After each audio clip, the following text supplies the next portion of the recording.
Assalamualaikum, hurmatli жақсылар. Мен Бақытжан Жасызақұлы, Шымкент облысынанмын. Руым бәйжігіт, ораншы болдым. Осы иісі қазақ билер алқасын жұмысын ұйымдастырумен айналысып жатырмыз. Бұл бауырбас жиыны Алланың қалауыменен осы 16-17 күні осы ғайберен 40 жылдан әулиенің басында өтеді, Алла бұйыртса. Енді ол туралы тағы да тоқталып айтамын, не қылған бауырбас жиын екенін. Бұл жиынды өткізу үшін билер керек. Бұл жиынды өткізу үшін қазақтың билері керек, қазіргі заманға лайықты. Ал енді төс айыру деген дәстүр бар. Біз бәріміз төс жейміз. Төс жеген кезде жылдап тұрып жейміз. Ал енді төс жегендегі мақсат оның бар, беліңді күшті қылады екен, денсаулыққа мықты болады екен дейді. Мықты шығар ол жағынан, ешқандай нем жоқ. Бірақ төс айыру деген дәстүрден шыққан. Бұрын құда мен құда кездесіп төс қағыстыру болады ғой. Енді төс айыру. Все. Мына жерде ағайын емессің. Жеті әкесі, баласы, немересі, шөбересі, шөпшек, немене туа жат. Туа салысымен жат. Онан кейін жүре жат. Жүрек жат. Жүректен жат болады. Жүре жат болады. Жігі жат дейді онан кейін. Жігі жат. 9-шы атада. Біз оны не істегенбіз? Жег жаттармай, бек жаттармай деп өлең айтып кеткенбіз. Жег жаттармай депті. Жег жат. Жоқ, ол жігі жат. Жігін жатқызасың, қыз алысып болды уже, бітті. Ұру болады. Онан кейін жүрағат дейді. 10-шы ата жүрағат, 11-шы ата қайуана қазақ. Қайуана қазақ болды. Жалпы қазақсың.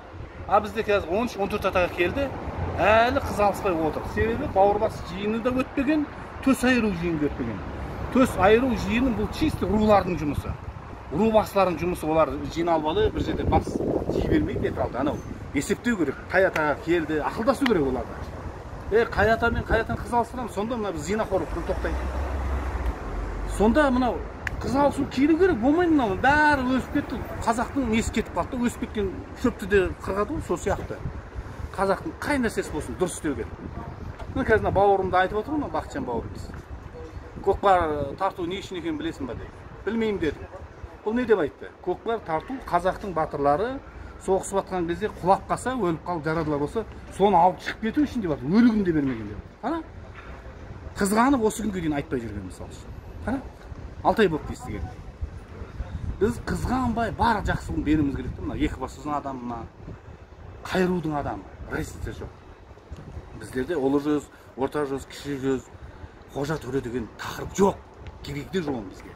Бізге тек қана қазақ деген, иісі қазақ деген тақырып бар. Бірақ сұраймыз, руың кім? Қыпшақ, руың кім? Арғын, руың кім? Бәйжігіт кім? Найман. Ол сұралады. Ол кім екенін білуіміз үшін де. Паспорт, е? Ол кім екенін білу үшін болды. Әрбір қала, ауылдың, ауданның, облыстың, аймақтың билері де бізде осындай билер.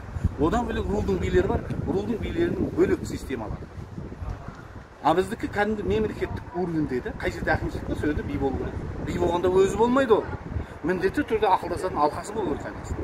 10-20 адам.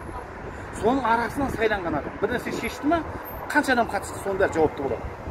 Абайлап шықты, сонда біз бет алып сөйлей бермейміз де. Біз көтеріліске шақырмаймыз.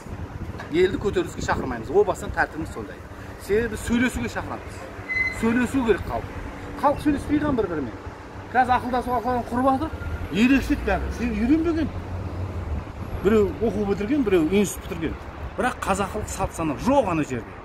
Ол міндетті түрде адасады. Мен мысалы академиктерге сабақ беремін, анау Қазақстанның бәрі академиктер жиналсын, сол жерде мен әдемі сабақ оқып беремін ана академия науктарына да. Қазақылық біздіңкі. Салт сана, ғұрып әдет, дініміз ислам. Бір Алла, ла иляха илlalloh, Мұхаммад расулуллах. Бірақ бізге қазақылық керек. Жазамыз ба? Алла разы болсын.